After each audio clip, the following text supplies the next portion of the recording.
ప్రారంభ ప్రార్థన నుండి ఇంతవరకు కూడా ఏ విధమైన అలజడి అభ్యంతరము కలగకుండా క్రమమైనటువంటి నడిపింపును మీరు ఇస్తూ ఉన్నారు ఆత్మ ద్వారా. స్తోత్రములు.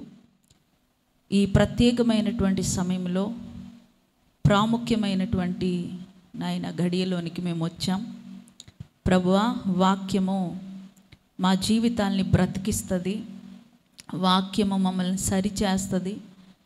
మీ రాజ్యం కొరకు సిద్ధపరిచే ఏకైక సాధనము మీ పరిశుద్ధ వాక్యము. ప్రభువా, అది ఒక గ్రంథ రూపంలో మాకు ఇచ్చారు. స్తోత్రములు, స్తోత్రములు నాయనా. ఎన్నో ఎన్నో నాయన ప్రభువా, నాయన మాటలు ఇందులో పొందుపరిచారు. స్తోత్రములు, స్తోత్రములు. ప్రతి ఆదివారము అలాగే ప్రతిరోజు కూడా ఈ పరిశుద్ధ గ్రంథములో నుంచి కొన్ని మాటలను మేము నేర్చుకుంటా ఉన్నాము, ధ్యానించుకుంటున్నాము, చదువుకుంటున్నాము. స్తోత్రములు, స్తోత్రములు. ప్రభువా, ఈ పరిశుద్ధ వాక్యాన్ని చదవడంలో, ధ్యానించడంలో, వినడంలో నిర్లక్ష్యాన్ని తీసివేయండి. స్తోత్రములు తండ్రి. మరి నిర్లక్ష్యపు ఆత్మను ప్రతి ఒక్కరి నుంచి తొలగించండి. మీ రాజ్యమునకు సిద్ధపరచగలిగిన ఈ పరిశుద్ధ గ్రంథములో ఉండేటువంటి ఈ ప్రవచనాలను చదివి, విని, ధ్యానించి, గ్రహించుకొని ప్రభువా తమ్మును తాము ప్రభువా మీ రాజ్యముకు సిద్ధపరచుకోవడానికి సహాయం చేయండి. స్తోత్రములు, స్తోత్రములు, స్తోత్రములు. అలాంటి ఒక ప్రాముఖ్యమైన ఘట్టములోనికి మేము వచ్చాం నాయన. మరి ఈ పూట మాకు ఏదైతే మీరు తెలియచేయాలనుకుంటున్నారో అది బహుసూటిగా స్పష్టంగా మాతో మాట్లాడండి. ఈ స్థలంలో నిలబడిన నేను, నీవు నిలబెట్టిన సాధనం, నాకైతే అంత జ్ఞానము లేదు, తెలివి లేదు, అంత వాక్చాతుర్యం లేదు, వాగ్ధాటి లేదు, మాట్లాడడానికి బలము లేదు, శక్తి లేదు. ప్రభువా, ఎదుగునైనా నీ సాధనంగా మీరు నన్ను నిలబెట్టుకున్నారు. నన్ను నేను మీకు సంపూర్ణంగా సమర్పణ చేసుకుంటున్నాను తండ్రి. యేసయ్య, నా ప్రాణాత్మ దేహములను మీ ఆధీనములో ఉంచుకొని, మీ స్వాధీనములో ఉంచుకొని ఉదయకాల సమయంలో ప్రభువా మా అందరితో మీరు మాట్లాడండి. స్తోత్రములు. బలపరిచే మాటలు, ఆదరించే మాటలు, ధైర్యం కలుగు చేసే మాటలు, ప్రభువా నీ రాజ్యం కొరకు సిద్ధపరిచే మాటలు, ఈ ప్రవచన వాక్యాలను మాకు విశదపరిచి నాయన నేర్పించి గ్రహించుకునేటువంటి ఆత్మశక్తిని, వినగలిగే బుద్ధిని, గ్రహించగలిగే మనస్సును దయచేయమని యేసు పరిశుద్ధ నామములో ప్రార్థిస్తూ ఉన్నాము తండ్రి. ఆమెన్. అందరూ బిగ్గరగా ఆమెన్ చెప్పండి. ఆమెన్. దేవాతి దేవునికి ఇప్పుడు ఎల్లప్పుడూ సదాకాలము మహిమ కలుగునుగాక. మరొకసారి బిగ్గరగా ఆమెన్ చెప్దాం. Amen, amen. దేవునికి స్తోత్రం. రెండు చేతులు పైకెత్తి అలలాడిస్తూ సంతోషంగా, ఉజ్జీవంగా, దేవునికి మహిమకరంగా హల్లెలూయా, హల్లెలూయా. ఎవరైతే చేతులు ఎత్తట్లేదో వారికి దేవునికి మహిమ తేవట్లేదు అన్నట్టే చేతులు పైకెత్తి మహిమ చేద్దాం. హల్లెలూయా. మంచిదే అండి. ఉదయకాల సమయంలో దేవుని చేత పిలువబడి పరిశుద్ధ జనాంగంగా ఈ పూట ప్రభుని ఆరాధించడానికి దేవాలయంలోనికి తరలి వచ్చిన మీ అందరికీ కూడా ప్రభు అయినటువంటి యేసుక్రీస్తు ప్రభువారి ప్రశస్తమైనటువంటి నామంలో నా యొక్క హృదయపూర్వకమైనటువంటి ప్రేమ వందనాలు ప్రతి ఒక్కరికి పేరు పేరున ప్రతి ఒక్కరికి తెలియజేస్తున్నాను. అందరికీ వందనాలండి. అందరూ బాగున్నారా? ఎలా ఉన్నారు? క్షేమంగా ఉన్నారా? సుఖంగా ఉన్నారా? మీరు చెప్పకపోయినా నేను కొన్ని పదాలు చెప్తున్నాను, దానికి ఊ అని కానీ, అవునని కానీ, కాదని కానీ ఏదో ఒకటి చెప్పండి. సుఖంగా ఉన్నారా? క్షేమంగా ఉన్నారా? ఆరోగ్యంగా ఉన్నారా? సంతోషంగా ఉన్నారా? God bless you. దేవుడు మీ మాటలను స్థిరపరచునుగాక. ఆమెన్.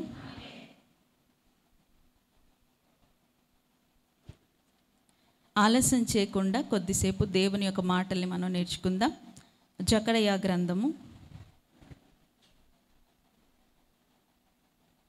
7వ అధ్యాయము 4వ వచనం నుండి కదా ఒకసారి చదువుదాం.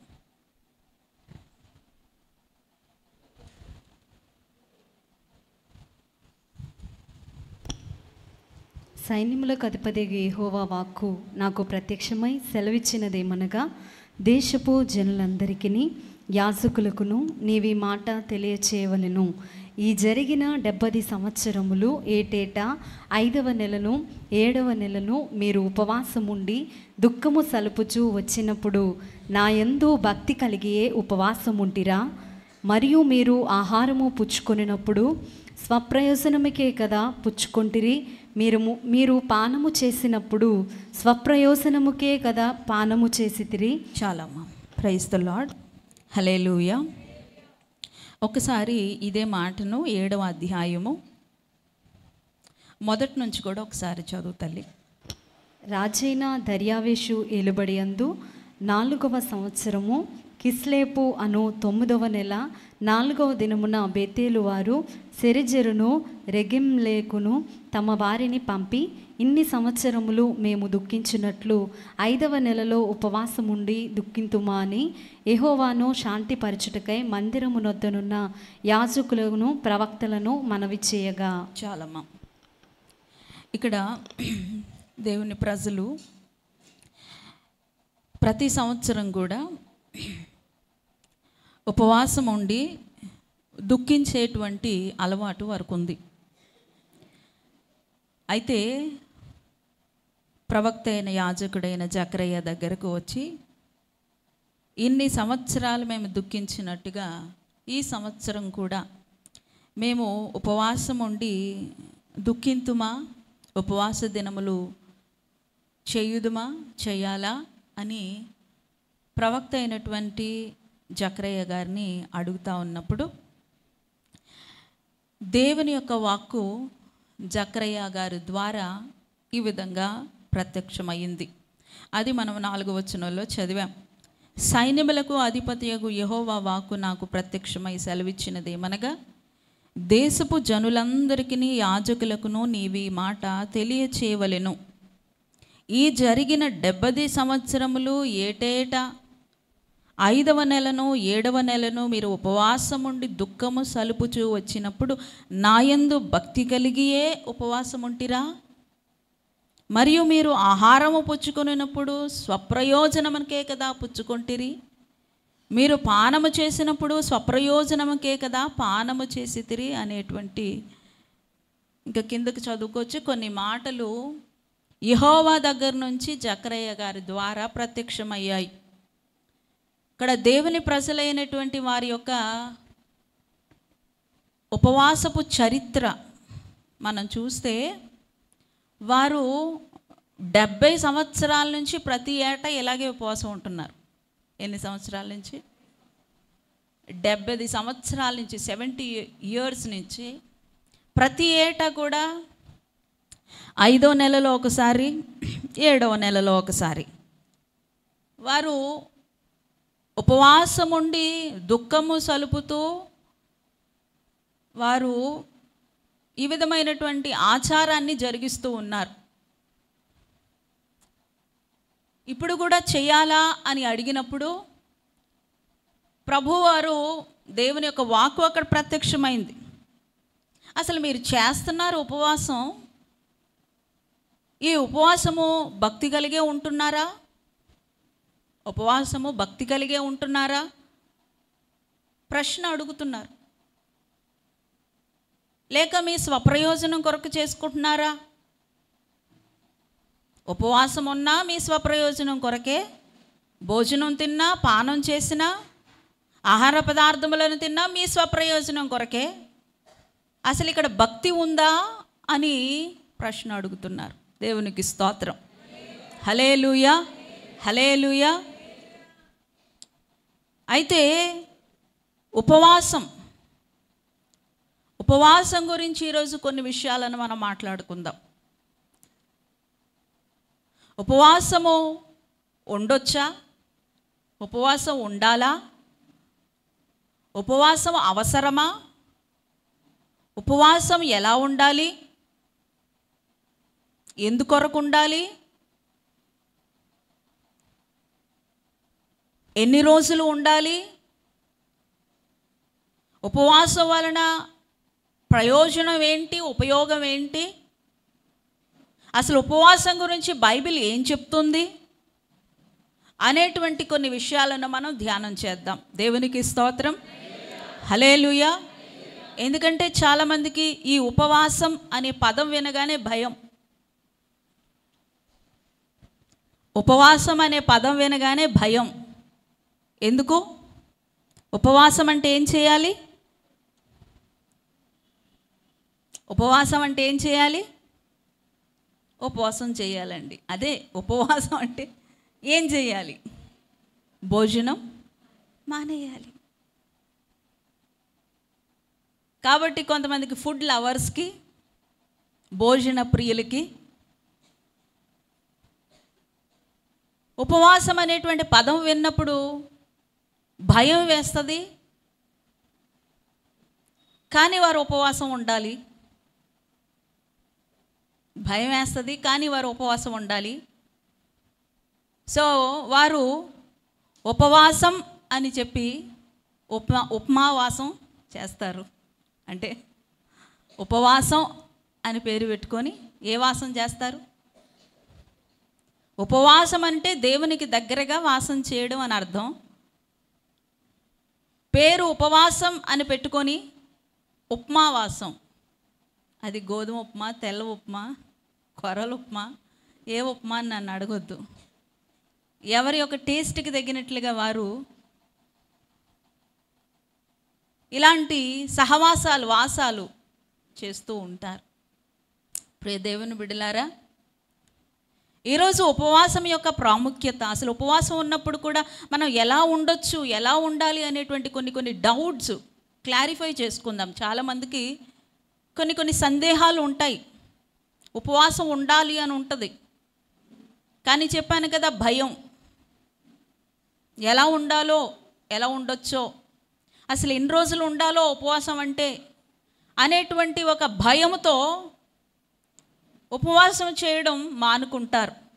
అయితే ఈ సందర్భంగా దేవుని పిల్లలైనటువంటి మీ అందరికీ కూడా ఒక దైవ సేవకురాలుగా వాక్యములో నుంచి కొన్ని విషయాలను నేను మీకు వివరించడానికి ప్రయత్నిస్తాను. ఖచ్చితంగా ఉపవాసము చెయ్యండి. ఉపవాసం చేయడం అలవాటు చేసుకోండి. It's not that easy to fast. ఉపవాసం చేయడం అనేది అంత సులువు కాదు, ఈజీ కాదు. కానీ ఉపవాసం చేయడం మీ శరీరానికి, మీ ఆత్మకును చాలా ప్రాముఖ్యము. కాబట్టి ఉపవాసం చేయడం చాలా మంచిది. కాబట్టి ఉపవాసం చేయడం మీ శరీరానికి, మీ ఆత్మకు కూడా చాలా మంచిది. కాబట్టి ఉపవాసం చేయడం అలవాటు చేసుకోండి. దేవునికి స్తోత్రం, హల్లెలూయా, హల్లెలూయా. మనం ఒక మాట చూడొచ్చు. మార్కు సువార్త 9వ అధ్యాయము, మార్కు సువార్త 9వ అధ్యాయము 29వ వచనంలో ఒక మాట ఉంటుంది. అందుకు ఆయన ఈ ఆయన ఎవరంటే ఇక్కడ యేసుక్రీస్తు ప్రభువారు. యేసుక్రీస్తు ప్రభువారు స్వయంగా చెప్తున్నటువంటి మాటలు ఇవి. ఎవరో ప్రవక్తో లేక మరెవరో రాసినటువంటి మాటలు కాదు, చెప్పినటువంటి మాటలు కాదు. యేసుక్రీస్తు ప్రభువారు స్వయంగా తన నోటితో పలికినటువంటి కొన్ని మాటలలో ఇది ఒక మాట. 29వ వచనం. అందుకు ఆయన ప్రార్థన వలననే, అందుకు యేసుక్రీస్తు ప్రభువారు చెప్తున్నటువంటి సంగతి ఏంటంటే ప్రార్థన వలననే గాని మరి దేని వలనైనను ఈ విధమైనది వదిలిపోవుట అసాధ్యమని వారితో చెప్పెను. దేవునికి స్తోత్రం. మీరు ఒక మాట చూడొచ్చు. ప్రార్థన వలననే అనేటువంటి ఆ యొక్క పదము దగ్గర 2 అనే అంకేసి ఉంది. ఆ 2 అనేటువంటి ఆ అంకెను మీ యొక్క గ్రంథంలో, మీ పరిశుద్ధ గ్రంథంలో చివరికి వెళ్ళి చూస్తే ఫుట్ నోట్లో ఒక మాట ఉంటుంది. ఏంటమ్మది? ఉపవాసము వలననే అని కూర్చబడి ఉన్నది అనే మాట మనం చూస్తూ ఉన్నాం. అంటే ఇక్కడ యేసుక్రీస్తు ప్రభువారు చెప్తున్నటువంటి మాట ఏంటంటే ఉపవాస ప్రార్థన వలననే గాని, ఉపవాస ప్రార్థన వలన గాని మరి దేని వలనైనను ఇంకా ఎలాంటి పనులు చేసినా, ఎలాంటి ప్రయత్నాలు చేసినా ఈ విధమైనది వదిలిపోవట సాధ్యము. ఆ విధమైనది ఏంటో అక్కడ మీకు తెలుసు. అక్కడ ఒక సందర్భం ఉంది. ఒక దయ్యం పట్టినటువంటి వ్యక్తిని, ఒక కుమారుణ్ణి తీసుకొచ్చారు. అతనికి దయ్యం పట్టి ఉంది. శిష్యులను అడిగారు, వారు ఏం చేయలేకపోయారు. తర్వాత యేసుక్రీస్తు ప్రభువారు ఆ చిన్న బాలుల్లో ఉండేటువంటి ఆ బలహీనపరచు దురాత్మను ఆయన ప్రార్థన చేసి గర్తించారు. అది వెళ్ళిపోయింది. ఆ బాలుడు యథావిధిగా స్వస్థత పొందుకుని తిరిగి ఇంటికి వెళ్ళిపోయాడు. ఆ తర్వాత శిష్యులైనటువంటి వారు వచ్చి యేసుక్రీస్తు ప్రభువారిని అడుగుతూ ఉన్నారు, ఇది మా వలన ఎందుకు కాలేదు? మేము కూడా ప్రార్థన చేశాము, మీరు ఏ విధంగా చేస్తూ ఉన్నారో మేము కూడా అలాగే చేశాము, ప్రార్థన చేశాము, యేసునామాన్ని ఎత్తిపెట్టాము, అయినా సరే మా వల్ల ఇది ఎందుకు కాలేదు? మేము ఎందుకు ఆ దురాత్మను వెళ్ళగొట్టలేకపోయామో, ఎందుకు ఈ సూచక క్రియ చేయలేకపోయామో, ఎందుకు ఈ అద్భుతాన్ని మేము జరిగించలేకపోయామో అని శిష్యులైనటువంటి వారు యేసుక్రీస్తు ప్రభువారిని అడిగినప్పుడు యేసుక్రీస్తు ప్రభువారు చెప్తున్నటువంటి మాట ఇది. అందుకు యేసు ప్రభువారు ఇది ఉపవాస ప్రార్థన వలనే జరుగుతుంది. అంటే కొన్ని కఠినమైనటువంటి జటిలమైనటువంటి పరిస్థితులు, సమస్యలు, కొన్ని ఇబ్బందులు, కొన్ని బలహీనతలు, కొన్ని రోగాలు, కొన్ని వ్యాధులు, కొన్ని దురాత్మలు, కొన్ని సందర్భాలు చాలా కఠినంగా ఉంటాయి, చాలా జటిలంగా ఉంటాయి. అవి వదిలిపోవాలంటే, మన జీవితంలో ఒక కార్యము జరగాలి అని అంటే, ఆ కఠినమైనటువంటి ఆ పరిస్థితులను ఎదుర్కోవాలి అని అంటే ఖచ్చితంగా ఉపవాస ప్రార్థన అనేది అవసరము, అత్యవసరము అని యేసుక్రీస్తు ప్రభువారు ఇక్కడ బట్టబయలు చేశారు. దేవునికి స్తోత్రం. మామూలుగా ప్రార్థన చేస్తారు, ప్రతిరోజు ప్రార్థన చేస్తారు, ఓకే, కాదనడం లేదు. కానీ ఈ ఉపవాస ప్రార్థన వలన కూడా, ఈ ఉపవాస ప్రార్థన వలన ఎప్పటి నుంచో పాతుకుపోయినటువంటి కొన్ని సమస్యలు, కఠినమైన జటిలమైనటువంటి కొన్ని పరిస్థితులు తారుమారయ్యేటువంటి అవకాశాలు ఉపవాస ప్రార్థన వలన ఉన్నాయి. మీ కుటుంబంలో ఏలుబడి చేస్తున్న ఆ దురాత్మ సంబంధమైనటువంటి శక్తులు బయటికి వెడలిపోవాలంటే, మీ శరీరాల మీద దాడి చేస్తున్న ఆ యొక్క బలహీనపరచు ఆత్మలు మీ యొక్క దేహాల్లో నుంచి బయటికి వెళ్ళిపోవాలి అని అంటే, ఇదిగో అప్పుడప్పుడు ఏం చేయాలి? మామూలు నార్మల్ ప్రార్థనే కాదు, ఉపవాస ప్రార్థనలు, ఫాస్టింగ్ అండ్ ప్రేయర్ చేయాలి. దేవునికి స్తోత్రం. హల్లెలూయా, హల్లెలూయా. బైబిల్లో ఎంతోమంది ఉపవాసాలు ఉన్నారు. బైబిల్ ఉపవాసం గురించి చాలా హైలైట్ చేస్తూ ఉంది. ఎంతోమంది ఉపవాసాలు ఉన్నారు. మనకు తెలుసు, మోషే గారు ఉపవాసం ఉన్నారు, నెహెమియా గారు ఉపవాసం ఉన్నారు, ఎస్తేర్ గారు ఉపవాసం ఉన్నారు. ఇలాగా మనం చూసుకుంటూ వస్తే ఎంతోమంది ఉపవాసం ఉన్నారు. క్రొత్త నిబంధనలో మరి ఎంతోమంది భక్తులు ఉపవాసం ఉండడంతో పాటుగా మనకి చాలా ఎక్కువగా మనం కనెక్ట్ అయ్యేది ఎవరంటే యేసుక్రీస్తు ప్రభు వారికి కూడా మనం కనెక్ట్ అవుతాం. ఆయన కూడా 40 రోజులు ఉపవాసం ఉండి ప్రార్థన చేసినట్టుగా, పరిచర్యను ప్రారంభించడానికి ముందుగా, for the leading of lord, దేవుని యొక్క నడిపింపు కొరకు, ఈ పరిచర్యను చక్కగా నడిపించుట కొరకు 40 రోజులు అరణ్యంలోనికి వెళ్ళి 40 పగలు 40 రాత్రులు కూడా ఉపవాసం ఉండి ప్రార్థన చేశారు. దేవునికి స్తోత్రం. హల్లెలూయా, హల్లెలూయా. 40 రాత్రులు 40 పగలు ఉపవాసం ఉండి ప్రార్థన చేసి ఆయనను మరి పరిచర్య కొరకు సిద్ధపరుచుకున్నారు. ప్రియ దేవుని బిడ్డలారా, ఈ ఉపవాసం అనేది ఒక ప్రాముఖ్యమైనటువంటి అంశం. ఇప్పటి వరకు మీరు ఉపవాస ప్రార్థనలు చేస్తూ ఉంటే ఆ పొద్దు కంటిన్యూ చేయండి. ఒకవేళ మీరు కనీసం వారంలో ఒకసారి కూడా ఉపవాసం ఉండకపోతున్నట్లయితే ఈ రోజు నుంచి మీరు ఉపవాసం ఉండి ప్రార్థన చేయడానికి అలవాటు చేసుకోండి. దేవునికి స్తోత్రం. హల్లెలూయా. ఎన్ని రోజులు ఉండొచ్చు అనేటువంటి ఒక క్వశ్చన్ మీకు రావచ్చు. ఉపవాసం అంటే అసలు ఎన్ని రోజులు ఉండాలండి అనేటువంటి ప్రశ్న మీకు రావచ్చు. బైబిల్లో మరి ఒక పూట ఉపవాసం ఉన్నటువంటి సందర్భాలు ఉన్నాయి, ఒక రోజు ఉపవాసం ఉన్న సందర్భాలు ఉన్నాయి, 3 రోజులు, 7 రోజులు, 21 రోజు, 40 రోజులు, 40 పగలు, 40 పగలు రాత్రి, 40 రాత్రులు ఉపవాసం ఉన్నటువంటి సందర్భాలు బైబిల్లో మనకు కనబడతాయి. దేవునికి స్తోత్రం, హల్లెలూయా. అయితే మీరు ఎన్ని రోజులు ఉపవాసం ఉండాలనేది మీరు నిర్ణయించుకోవాలి. కనీసం అంటే కనీసం ఒక పూటైనా ఉపవాసం ఉండాలి. దేవునికి స్తోత్రం. మనకు ఒక రోజులో 24 గంటలు ఉంటాయి, అంటే 3 పూటలు. ఒక రోజుని 3 పూటలుగా డివైడ్ చేయాలి. 8 hours 8 hours 8 hours 3 పూటలు. 3 8s are 24, 3 8 24. 3 పూటల కింద డివైడ్ చేస్తే కనీసం ఒక పూట, అది పొద్దున్న పూట, మధ్యాహ్నం పూట, లేక రాత్రి పూట, ఎప్పుడైనా పర్వాలా, మీ వీలు,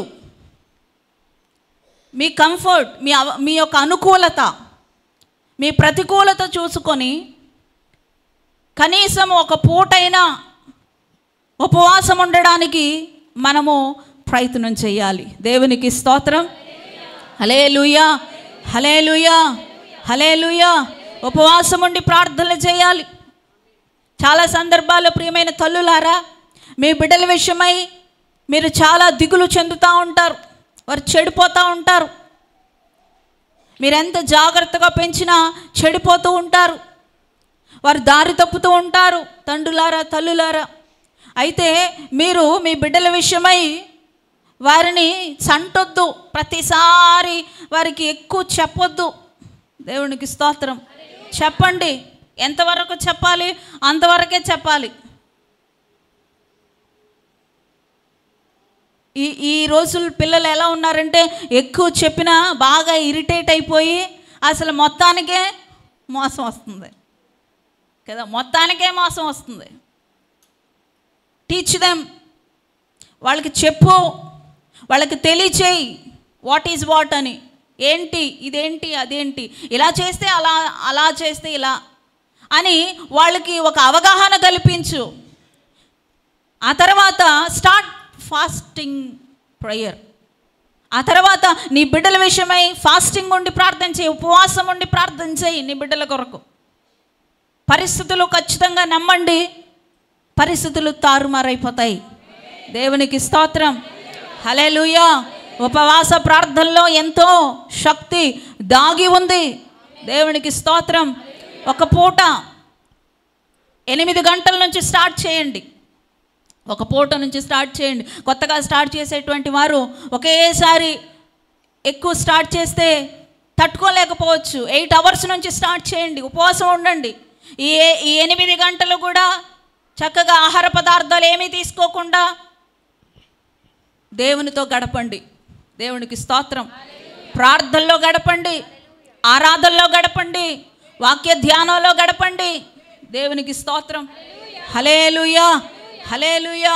ఖచ్చితంగా బిగినర్స్ ఎవరైనా ఉంటే మరి ఈ విషయాన్ని మీరు గుర్తుపెట్టుకోండి. చాలా కఠినమైనటువంటి సమస్యలు, మీకుండేటువంటి అప్పులు, మీకుండేటువంటి బాధలు, మీకుండేటువంటి రోగాలు, మీకుండేటువంటి వ్యాధులు కొన్నిసార్లు అలాగా గట్టిగా రాయిలాగా బిగిసిపోయి ఉంటాయి, కదలవు. ఎంత చేసినా కదలవు, మెదలవు. నేను ఇక్కడే ఉంటాను అన్నట్టుగా మన జీవితంలో ఒక భాగంగా ఒక రాయిలాగా పాతుకుపోయి ఉంటాయి సమస్యలు. చేసిన వాళ్ళు చేసినట్టే ఉంటారు, కష్టపడిన వాళ్ళు కష్టపడినట్టే ఉంటారు. కానీ అప్పులు మాత్రం తరుగు ఎలా ఉన్నా పెరుగు మాత్రం ఉంటుంది. తరుగు మజూరు కాదండి, ఇక్కడ తరుగు ఉండదు, పెరుగుతూ ఉంటాయి. రోగాలు పెరుగుతూ ఉంటాయి, వ్యాధులు పెరుగుతూ ఉంటాయి, సమస్యలు పెరుగుతూ ఉంటాయి, కుటుంబంలో అలసడలు పెరుగుతూ ఉంటాయి, కుటుంబంలో సమాధానం ఉండదు, భార్యాభర్తల మధ్యన ఇదిగో మరి ఐక్యత ఉండదు, సమాధానం ఉండదు, ఎప్పుడు చూసినా గొడవలు పడతానే ఉంటారు. ఇలాంటి ప్రాబ్లమ్స్ అన్నీ సాల్వ్ అవ్వాలంటే తల్లులారా, తండ్రులారా, దేవుని పిల్లలారా, ఇలాంటి సమస్యలన్నీ కూడా మఠుమాయమ కావాలంటే ఏకైక సొల్యూషన్ ఏంటది? ఉపవాస ప్రార్థన. దేవునికి స్తోత్రం. భయపడద్దు. ఉపవాసం ఉండడానికి ఏదో పెద్ద ఒక టాస్క్ చేస్తున్న ఒక ఫీలింగ్లోనికి రావద్దు. Feel free. ఉపవాసం ఉండడానికి చక్కగా నిన్ను నీవు సిద్ధపరచుకో. నీ శరీరాన్ని సిద్ధపరచుకో, నీ మనసును సిద్ధపరచుకో, నీ ఆత్మను సిద్ధపరచుకో. ఒక పూట ప్రశాంతంగా ఉపవాసం ఉండి మోకరించి ప్రార్థన చేయి. దేవుని సన్నిధిలో కన్నీటితో అడుగు. నమ్మండి, ఎందుకు పోవు మీ సమస్యలు? దేవునికి స్తోత్రం. హల్లెలూయా. ఎప్పటి నుంచో పాతుకుపోయినటువంటి సమస్యలు అలాగే ఉంటున్నాయంటే మీరు ఎంతవరకు ఉపవాసం ఉండి ప్రార్థన చేస్తున్నారు? డైలీ ప్రేయర్ ఉంటుంది, నేను కాదనట్లా. డైలీ ప్రార్థన చేస్తున్నారు, ప్రార్థన చేయిస్తున్నారు. కానీ ఉపవాసం ఉండి దేవా దేవా దేవా అని దేవుని సన్నిధిలో కన్నీరు విడిచి ప్రార్థన చేసి ఎంతకాలమైంది? నీ కడుపు ఖాళీగా పెట్టుకొని దేవుని సన్నిధిలో మొర్రపెట్టి ఎంతకాలమైంది? దేవునికి స్తోత్రం.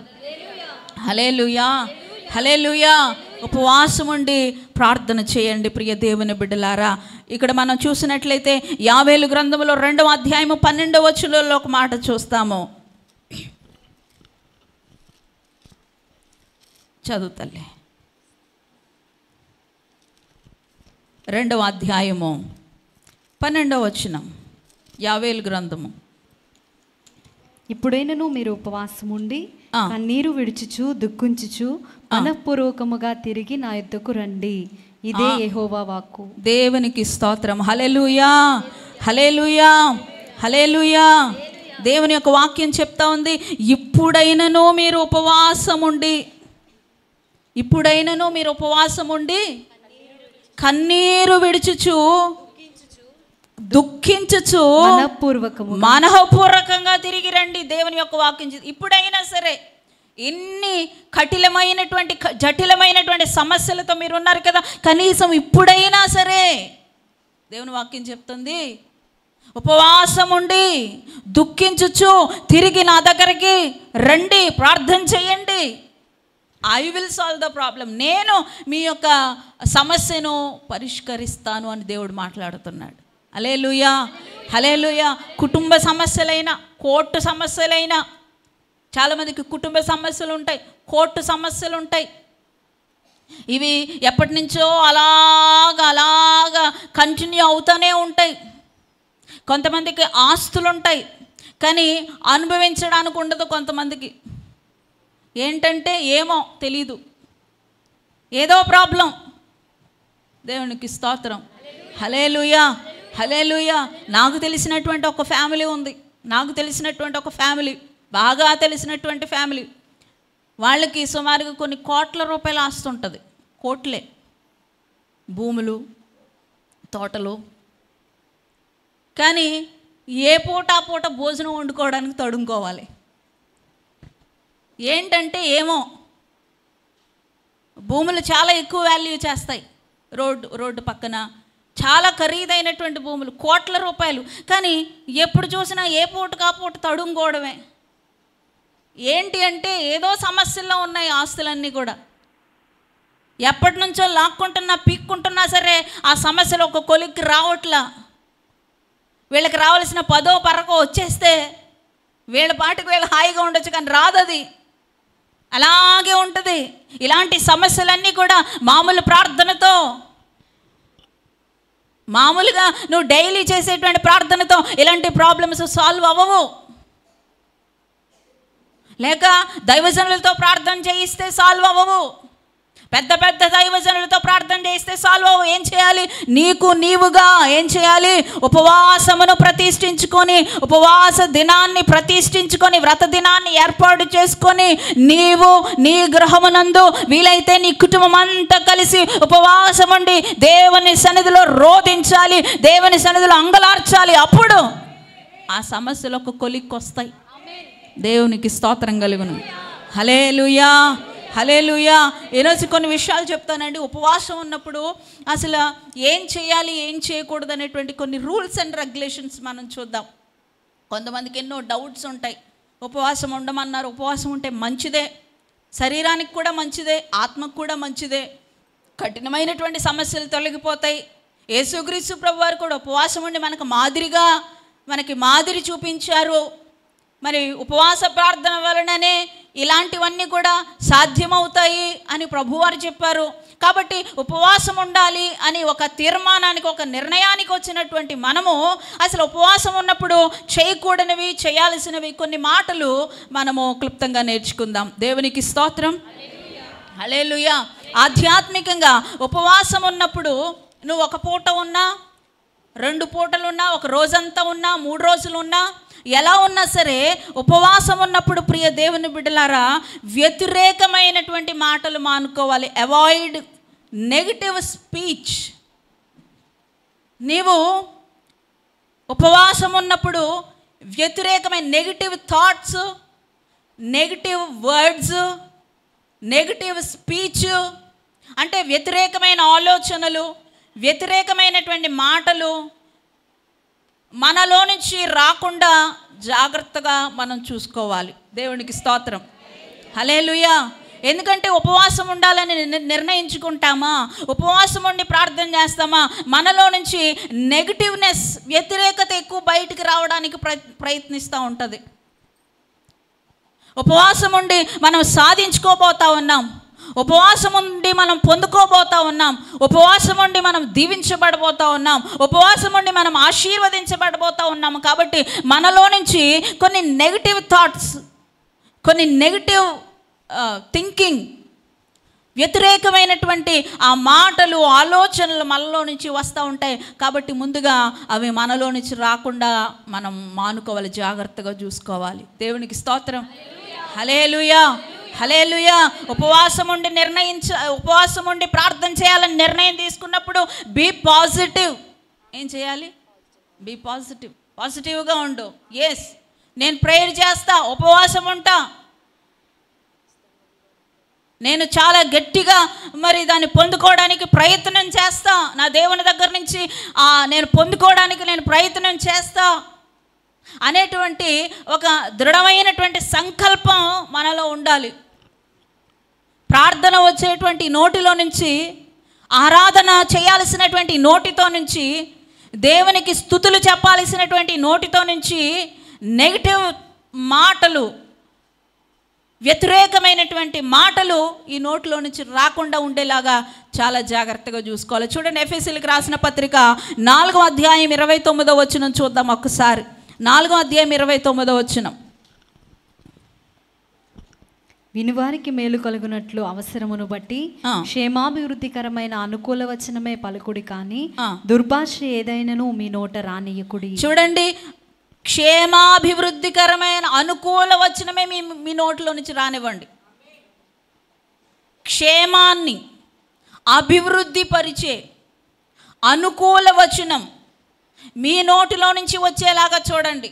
ఏమో చేస్తున్నాను, అమ్మగారు చెప్పారు ఉపవాసం ఉంటే కోర్టు సమస్యలు పోతాయంట, అమ్మగారు చెప్పారు ఉపవాసం ఉంటే మా ఆయనతో ఈ లొల్లి పోతుందంట, ఈ గొడవ ఉండదంట, మా పిల్లలు మారుతారంట, ఓకే అని చేద్దాంలే, చూద్దాంలే, ప్రయత్నం చేద్దాంలే అని నెగిటివ్గా నువ్వు మాట్లాడద్దు. అనుకూల వచనం మాట్లాడు. అనుకూల వచనం నీ నోట రాని, నీ నోటిలో నుంచి దుర్భాష రాకుండా చూసుకో. దేవునికి స్తోత్రం. ఏ భాష? దుర్భాష అంటే చెడ్డ భాష. అంటే భాష ఎలా ఉండాలి అంటే, భాషలో చాలా రకాల భాషలు ఉన్నాయి, కానీ మన తెలుగులోనే ఒక రకంగా మాట్లాడే భాష ఉంటే ఇంకొక రకంగా మాట్లాడే భాష ఉంటుంది. ఒక రకంగా మాట్లాడే భాష చాలా మనుషుల్ని చక్కగా నెమ్మదిపరిచినట్టుగా, శాంతపరిచినట్టుగా, వినసొంపుగా ఉంటే, అదే తెలుగు భాషలో ఇంకొక భాష చాలా అసహ్యకరంగా, జుబుక్స్కరంగా, అసభ్యకరంగా, అసహ్యంగా ఆ భాష ఉంటుంది. దుర్భాష రానివద్దు నీ నోట్లో నుంచి. ఈ నోటితో ప్రభుని స్తుతించాలి నువ్వు. ఈ నాలుకతో ప్రభుని ఘనపరచాలి. నువ్వు దేవుని సన్నిధిలో మరి అంశాలన్నీ కూడా రాసుకొని వాటి కొరకు నువ్వు ప్రార్థన చేయాలి. అలాంటి ఆ నోటితో, నీ నోటిలో నుంచి, అంటే మీరు అనొచ్చు అంటే ఉపవాసం ఉన్నప్పుడేనండి మిగతా టైంలో మాట్లాడొచ్చా అండి? కాదు కాదు కాదు కాదు, ఎవ్రీ టైం. ఉపవాసం ఉన్నప్పుడు మాత్రమే దుర్భాష రాకుండా, బూతులు రాకుండా చాలా జాగ్రత్తగా ఉంటూ మిగతా టైంలో మనం ఇష్టం వచ్చినట్టు మాట్లాడుకోవచ్చా అండి? కాదు. ఎప్పుడు కూడా మన నోట్లో నుంచి మాటలు రాకూడదు, దుర్భాష రాకూడదు. చాలా జాగ్రత్తగా మన మాట తీరు, మన భాష శైలి ఉండాలి. ఒకరికి క్షేమము కలిగించేదిగా, ఒకరికి అంటే కూడా ముందుగా నీకు ఆ భాష క్షేమకరంగా ఉండాలి. ఎందుకంటే నీ భాషను బట్టి, నీ నోట్లో నుంచి వస్తున్నటువంటి ఆ మాటలను బట్టి ప్రభు తీర్పు తీరుస్తాడు. తీర్పు తీర్చి నీకు ప్రతిఫలం అనేది ప్రభు ఇస్తాడు. కాబట్టి ప్రియ దేవుని బిడ్డలారా, ఉపవాసం ఉండాలని ఒక డిసిషన్కు నువ్వు వచ్చినప్పుడు, ఒక నిర్ణయానికి నువ్వు వచ్చినప్పుడు, ఇదిగో అనుకూలంగా మాట్లాడుకో. నీకు నువ్వే అనుకూలంగా మాట్లాడు. నీకు నువ్వుగా పాజిటివ్గా మాట్లాడుకో. నీకు నువ్వుగా మంచి భాష మాట్లాడు. దేవునితో ఎలాగ నేను సంభాషించాలి అని చెప్పి చక్కగా నిర్ణయం తీసుకో. దేవునికి స్తోత్రం. హల్లెలూయా. మొట్టమొదటిగా ఉపవాసం ఉండాలి అని అనుకున్నప్పుడు వ్యతిరేకమైనటువంటి మాటలు ఏవి కూడా మన నోట్లో నుంచి రాకుండా, అవాయిడ్ నెగటివ్ స్పీచ్. వ్యతిరేకమైనటువంటి మాటలు, అలాంటి థింకింగ్స్, అలాంటి థాట్స్ అన్నీ కూడా మనం అవాయిడ్ చేయాలి, మానుకోవాలి. చక్కగా ప్రార్థన చేయడానికి నిర్ణయం తీసుకోవాలి. దేవునికి స్తోత్రం. హల్లెలూయా. రెండవదిగా ఉపవాసం ఉండాలి అని అనుకున్నప్పుడు వేషధారణకు చోటివ్వద్దు. Don't give place for hypocrisy. ఉపవాసం ఉండాలనుకున్నప్పుడు దేనికి చోటు ఇవ్వకూడదు? వేషధారణకి. అంటే వేషం మార్చుకొని వేరే మనిషిలాగా ఉండడానికి నువ్వు ప్రయత్నించొద్దు. నువ్వు ఎలా ఉన్నావో అలాగే ఉండు. దేవునికి స్తోత్రం. హల్లెలూయా. చూడండి ఒకసారి మత్తయి సువార్త 6వ అధ్యాయము 16వ వచనం చదువుదాం. మత్తయి సువార్త 6వ అధ్యాయం 16వ వచనం. మీరు ఉపవాసము చేయనప్పుడు వేషధారుల వలె దుఃఖముకులై ఉండకుడి. తాము ఉపవాసము చేయుచున్నట్లు మనుషులకు కనబడవలెనని వారు తమ ముఖములను వికారము చేసుకుందురు. వారు తమ ఫలము పొందేసుకున్నారు. వారు తమ ఫలము పొందుకున్నారు. వారు బహుమానాలు వాళ్ళకి వచ్చేసినాయి ఇక్కడే. ఎందుకు? వారు ఉపవాసం ఉన్నట్టు మనుషులకు కనపడాలని వారి ముఖాలని ఏం చేసుకుంటున్నారంట? వికారం చేసుకుంటున్నారంట. అంటే ఎలాగా వికారం చేసుకోవడం అంటే ఎలాగా? వికారం చేసుకోవడం అంటే ఎలాగా అంటే పైకి అలాగా ఉపవాసం ఉన్నట్టు షో ఆఫ్ ఇస్తూ ఉంటారు. మనం ఎప్పుడు చెప్పుకునేటువంటి పదమైనా సరే, ఎప్పుడైనా కూడా ఉపవాసం ఉన్నప్పుడు మనం నీరసంగా కనపడ్డాం అనుకోండి, అవతల వాళ్ళు అడుగుతారు, ఏంటమ్మా ఏంటి ఇంత నీరసంగా ఉన్నావు అని అడిగితే అవతల వాళ్ళ దగ్గర నుంచి వచ్చే సమాధానం ఏంటి? ఉపవాసం ఉన్నానంటే. అది కూడా సరిగ్గా రాదు. ఉపవాసం ఉన్నానండి అలా చూపించొద్దు. నువ్వు ఉపవాసం ఉన్నట్టు, వ్యక్తిగత ఉపవాసం, సంఘ ఉపవాసం, సమాజంతో కూడిన ఉపవాసం అది వేరు. యావేల్లో చెప్తాడు, మీరు ఉపవాస దినాలు, వ్రత దినాలు ప్రతిష్ఠించుకోండి. కుటుంబ సమేతముగా బాలురు, బాలికలు, పెద్దలు అందరూ కూడా వచ్చి ఉపవాస దినాలు, వ్రత దినాలు ఏర్పాటు చేసుకోండి. అది వేరు. ఇక్కడ వ్యక్తిగత ఉపవాసం. మీరు ఉపవాసం చేయనప్పుడు వేషధారుల్లాగా ఏడుపు కొట్టు మొహాలు వేసుకోకండి అని ఇక్కడ వాడుక భాష. దుఃఖముఖులై ఉండకండి అంటే ఏడుపు కొట్టు మొఖాలు పెట్టొద్దు. దేవునికి స్తోత్రం. మీరు ఫంక్షన్కి వెళ్ళినప్పుడు ఎంత ఫ్రెష్గా రెడీ అవుతారు? దేవునికి స్తోత్రం. జిడ్డు కారిన మొహాలతో ఫంక్షన్కి వెళ్తారా? అమ్మో ఇంకేమైనా ఉందో ఫోటోల్లో మంచిగా పడతాం ఏంటి? ఆ అక్షంతలు వేసినప్పుడు గట్రా జిడ్డు మొహాలు పడతాయని చెప్పి ఎంత ఫ్రెష్గా, వీలైతే ఉన్న కలర్ కంటే కూడా ఇంకా తెల్లగా కనపడడానికి మంచిగా మేకప్స్. దేవునికి స్తోత్రం. హల్లెలూయా, హల్లెలూయా. ఎలా ఫంక్షన్కి వెళ్ళినప్పుడు ఎంత చక్కగా ఫ్రెష్గా రెడీ అయ్యి వెళ్తామో అలాగే ఉపవాసం ఉన్నప్పుడు మీరు ఉండండి. మోర్ ఎనర్జెటిక్గా ఉండండి, ఉత్సాహంగా ఉండండి, సంతోషంగా ఉండండి. ఉపవాసం ఉన్నప్పుడు వేషధారణగా ఇలాగా మీరు చూపించుకోవద్దు. దుఃఖముఖం పెట్టుకొని, ఏడుపు మొహం పెట్టుకొని ఉపవాసం చేస్తున్నట్టు మనుషులకు కనపడేలాగా మీరు చెయ్యొద్దు. ముఖాలు వికారం చేసుకోవద్దు. ఆముదం తాగితే ముఖం వికారం అవుతుందంట. ఎప్పుడైనా ట్రై చేయండి ఒకసారి. ఆముదం తాగితే ముఖం ఎలా ఉంటుంది? వికారం అవుతుంది. కాబట్టి అలా వికారాలు చేసుకోవద్దు. మీ ముఖం ఎలా ఉండాలి? ఫ్రెష్గా ఉండాలి. రోజు బ్రేక్ఫాస్ట్ చేసినప్పుడు నీ మొహం ఎంత హుషారుగా ఉందో, ఉపవాసం ఉన్నప్పుడు కూడా నీ మొహం అంతే హుషారుగా ఉండాలి. మధ్యాహ్నం భోజనం చేస్తున్నప్పుడు నీకు ఇష్టమైనటువంటి రెసిపీస్తో లంచ్ చేస్తూ ఉంటావు చూడు, ఆ మాంసం ముక్కలు పీకుతూ ఉన్నప్పుడు ఎంత ఎంజాయ్ చేస్తూ ఆ హుషారు నీ మొహంలో కనపడుతుందో, ఉపవాసం ఉన్నప్పుడు కూడా నీ మొహంలో అదే హుషారు కనపడాలి. సాయంత్రం భోజనం చేస్తున్నప్పుడు ఎంత చక్కగా టీలు, టిఫిన్లు, స్నాక్స్ ఇవన్నీ తింటా ఉన్నప్పుడు ముఖం ఎంత హుషారుగా, ఎంత ఎనర్జెటిక్గా కనబడతా ఉందో, ఉపవాసం ఉన్నప్పుడు కూడా నీ ముఖం అలాగే పెట్టు. ఉత్సాహంగా ఉండు, హుషారుగా ఉండు. అప్పుడు ఎవరు అడగరు, ఏంటమ్మా రోజు కంటే ఈరోజు ఏంటి కొంచెం నీరసంగా కనబడుతున్నావు ఏంటి అని ఎవరైనా అడిగితే, మరేనండి ఈరోజు ఉపవాసం కదండి అని అనాల్సిన పని లేదు. అలా అన్నావంటే ఇక్కడే నీ ఫలం వచ్చేస్తుంది. వాళ్ళని అలా అడిగేలాగా నువ్వు ఫేస్ పెట్టొద్దు. దేవునికి స్తోత్రం, హల్లెలూయా. అలా అడిగించుకోవాలని కొంతమంది ఫేస్ అలా పెట్టుకుని తిరుగుతూ ఉంటారు. అంటే మనం ఉపవాసం ఉన్నామని నలుగురికి తెలియకపోతే ఎలాగా? దేవునికి స్తోత్రం, హల్లెలూయా, హల్లెలూయా.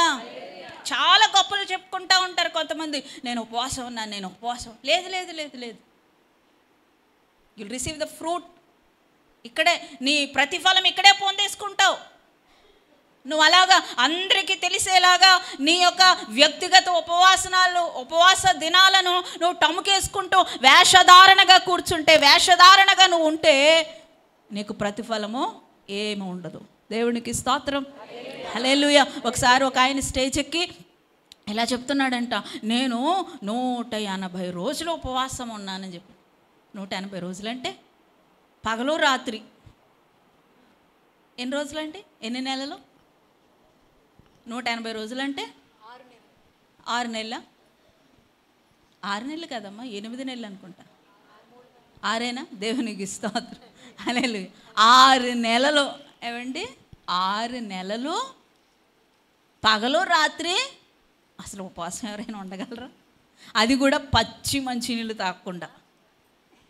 ఆయన అలా చెప్పుకుంటున్నాడు స్టేజ్ మీదకి ఎక్కి, నేను 180 రోజులు ఉపవాసం ఉన్నాను, పచ్చి మంచినీళ్ళు కూడా ముట్టకుండా. అంటే ఇంకా అందరూ ఈ గుడ్డి జనాలు తెగ నమ్మేసి, ఏంటి అమ్మోయ్ 180 రోజులు ఉపవాసం ఉన్నారా, ఎంత గొప్ప వ్యక్తో, ఎంత మంచి వ్యక్తో, ఎంత ఘనుడో అని చెప్పేసి అందరూ ఒకరి తర్వాత ఒకరు పట్టుకొచ్చి, ఏవండి సెల్ఫీ అండి, ఏంటి మీతో నాకు ఫోటో కావాలండి, పక్కన కూర్చోబెట్టుకుని ఫోటో తీసుకోవడం. చాలా ఘనమైనటువంటి వ్యక్తి గబగబా వెళ్ళిపోయి శాల్వాలు తెచ్చేయడం, దండలు తెచ్చేయడం, శాల్వాలు కప్పేసి దండలు. అబ్బా ఎంత గొప్పవాడు, 180 రోజులు ఉపవాసం అని మాటలేంటి? అసలు మనిషి అన్నవాడు ఎవడైనా ఉంటాడండి? జ్ఞానంతో ఆలోచించాలి కదా. ఆ శాల్వాలతో, ఆ దండలతో, ఆ ఫోటోలతో, అక్కడ వచ్చినటువంటి ఆ గొప్పలతో, ఆ పొగడ్తలతో ఇక్కడే ఈ భూలోకంలోనే ఆయన ప్రతిఫలం పొందేసుకున్నారు. ఇక దేవుని దృష్టిలోనికి వెళ్ళాల్సినటువంటి అవసరం లేదు. వెళ్ళరు కూడా అలాంటి వాళ్ళు. ఇక్కడే నువ్వు ప్రతిఫలం పొందుకోవడానికి, మనుషుల దగ్గర నుంచి ప్రతిఫలం పొందుకోవడానికి వేషధారణగా ఉపవాసం ఉండదు. ఉపవాసం ఉండు ఖచ్చితంగా, ఉపవాసం ఉండి ప్రార్థన చేయి ఖచ్చితంగా. కానీ నువ్వు ఉపవాసం ఉన్నప్పుడు ఉపవాసం ఉన్నట్టు ఎవరికి తెలియనివ్వద్దు. వేషధారణగా ఉపవాసం చేయొద్దు. దుఃఖముఖాలు పెట్టుకొని మీరు అటు ఇటు తిరగొద్దు. ఎవరైనా అడిగేలాగా మిమ్మల్ని మీరు కనపరుచుకోవద్దు. ఎంత ఫ్రెష్గా ఉండాలో, ఎంత ఎనర్జెటిక్గా ఉండాలో, ఎంత ఉల్లాసంగా ఉండాలో, ఎంత హుషారుగా ఉండాలో ఉపవాసం ఉన్నప్పుడు. దేవునికి స్తోత్రం, హల్లెలూయా, హల్లెలూయా, హల్లెలూయా. ఇక తర్వాత చూస్తే ఉపవాసం ఉన్నప్పుడు కనికరమును నిర్లక్ష్యం చేయకూడదు. ఏమి నిర్లక్ష్యం చేయకూడదండి? Don't neglect compassion. కనికరమును మీ దగ్గర ఉండనివ్వండి, నిర్లక్ష్యం చేయొద్దు. ఉపవాసం ఉన్నప్పుడు ఖచ్చితంగా కనికరం కూడా మీ దగ్గర ఉండాలి. చూడండి యెషయా గ్రంథము 58వ అధ్యాయము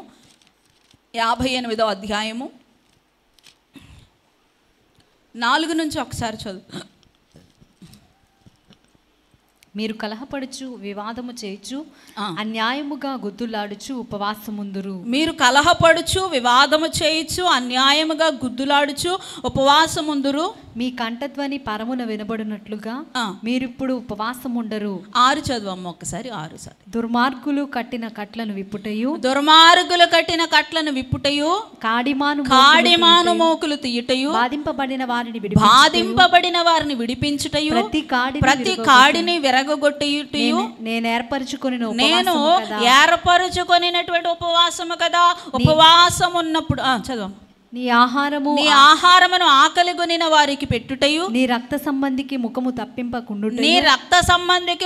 తప్పింపకుండుటయు దిక్కుమాలిన బీదలను నీ ఇంట చేర్చుకొనుటయు వస్త్రహీనుడు నీకు కనబడినప్పుడు వానికి వస్త్రములిచ్చుటయు ఇదియే కదా నాకు ఇష్టమైన ఉపవాసము. దేవునికి స్తోత్రం.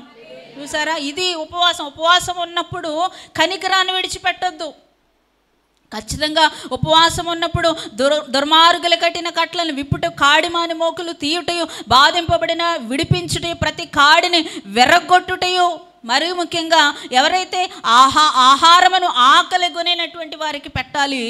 రక్త సంబంధికులకు ముఖం తిప్పుకోకూడదు. అంటే ఇలా చేయకుండా ఎన్ని ఉపవాసాలు చేసినా యూజ్లెస్, ఉపయోగం ఉండదు.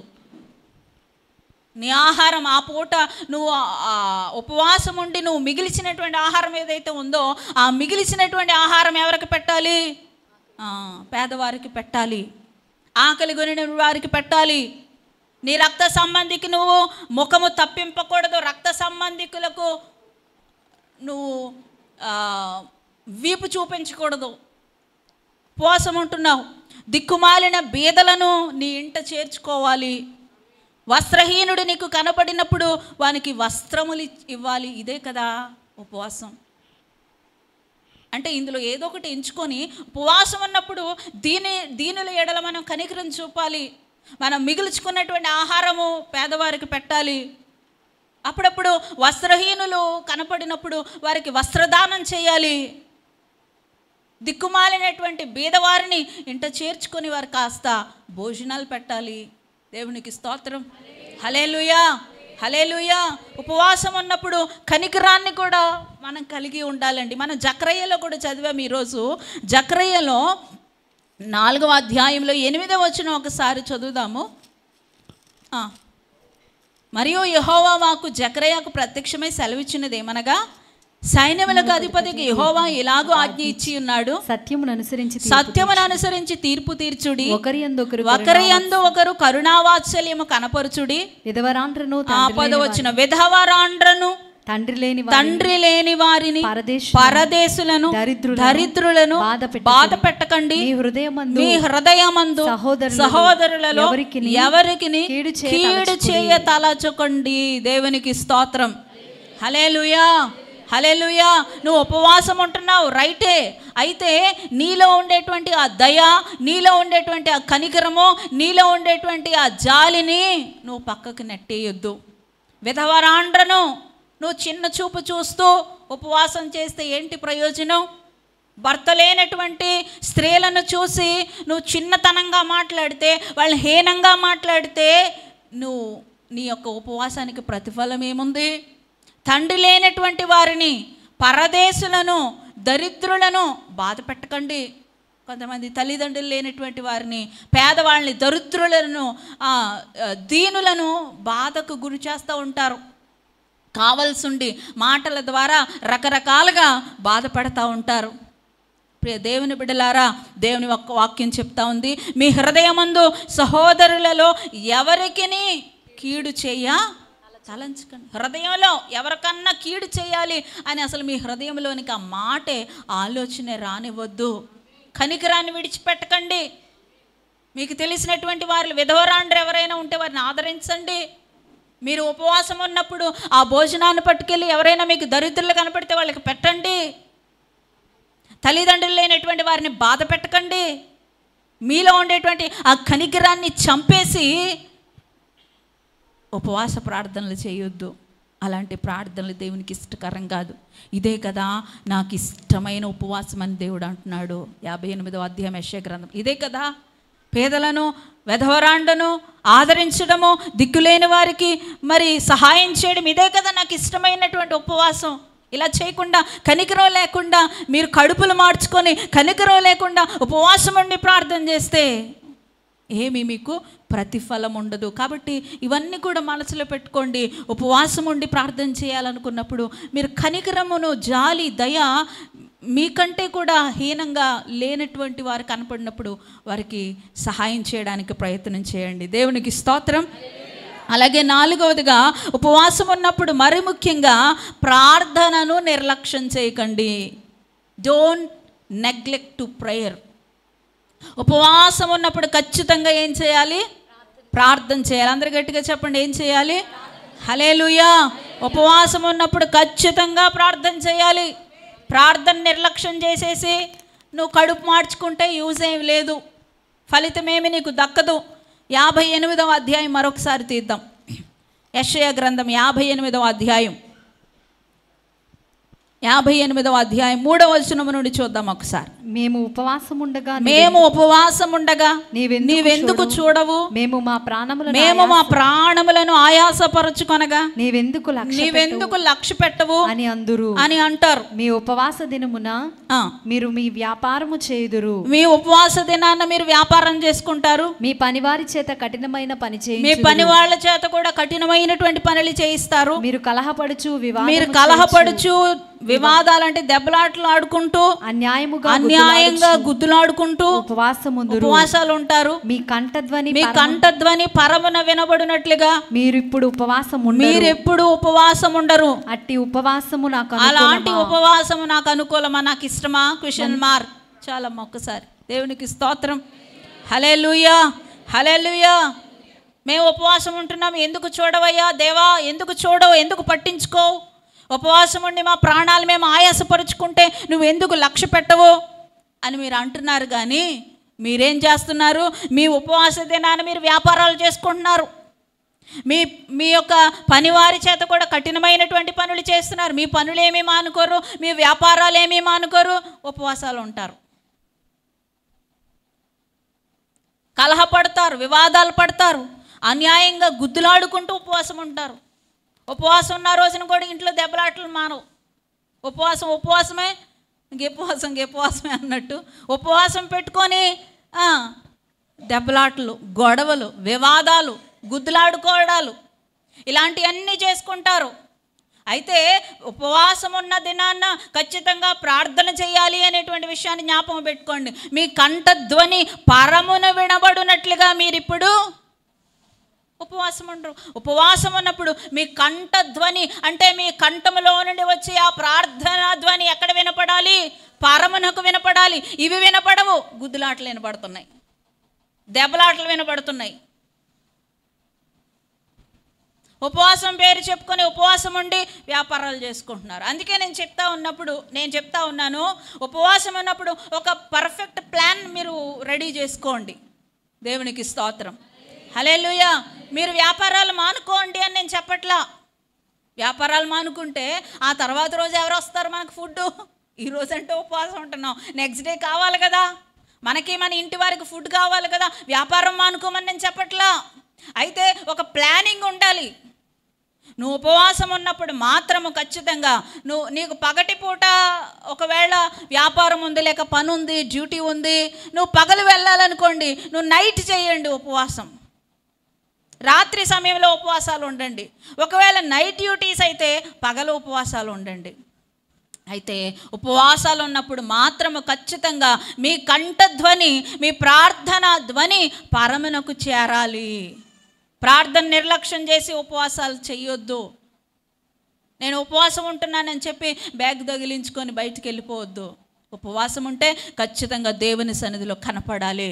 కొంత సమయము ప్రార్థన చేయాలి, కొంత సమయము పాటలు పాడుకోవాలి, కొంతసేపు ఆరాధన చేసుకోవాలి, కొంత సమయం వాక్యం చదువుకోవాలి, కొంత సమయం దేవుని యొక్క మేళ్లను తలంచుకొని ఆయన స్తుతించాలి. ఇలాగా కొన్ని యాక్టివిటీస్ పెట్టుకొని ఆ గంటలు, నువ్వు 8 గంటలు ఉంటావా 12 గంటలు ఉంటావా, ఆ గంటలన్నీ కూడా చక్కగా ఒక పక్కా ప్లానింగ్తో కొన్ని యాక్టివిటీస్ పెట్టుకొని దేవునికి సంబంధమైనటువంటి యాక్టివిటీస్తో నీ యొక్క ఉపవాస దినాన్ని ప్రారంభించాలి, ఉపవాస దినాన్ని ముగించాలి. దేవునికి స్తోత్రం. అలా కాకుండా ప్రార్థన చేయకుండా డ్యూటీకి వెళ్ళిపోయి ప్రార్థన చేయకుండా వ్యాపారానికి వెళ్ళిపోతే ఉపవాసం యొక్క ఫలితము శూన్యము. నిజమే, నీకు చాలా కఠినమైనటువంటి సమస్య ఉంది, ఉపవాసం చేయాలనుకుంటున్నావు, ఒక పూట పెట్టుకో. నీకు డ్యూటీ లేనప్పుడు, లేకపోతే ఒక పూట సెలవు పెట్టుకో, ఒక పూట 8 hours సెలవు పెట్టుకో. ఆ 8 hours ఖచ్చితంగా నువ్వు ఇక ఏ పని పెట్టుకోకుండా ప్రార్థనలో గడుపు. లేకపోతే నీకు మార్నింగ్ అంతా ఖాళీ లేకపోతే నైటు కొన్ని గంటలు దేవునితో గడుపు, ఉపవాసం ఉండు, ప్రార్థన చేయి. దేవునికి స్తోత్రం. Hallelujah. Don't neglect to prayer.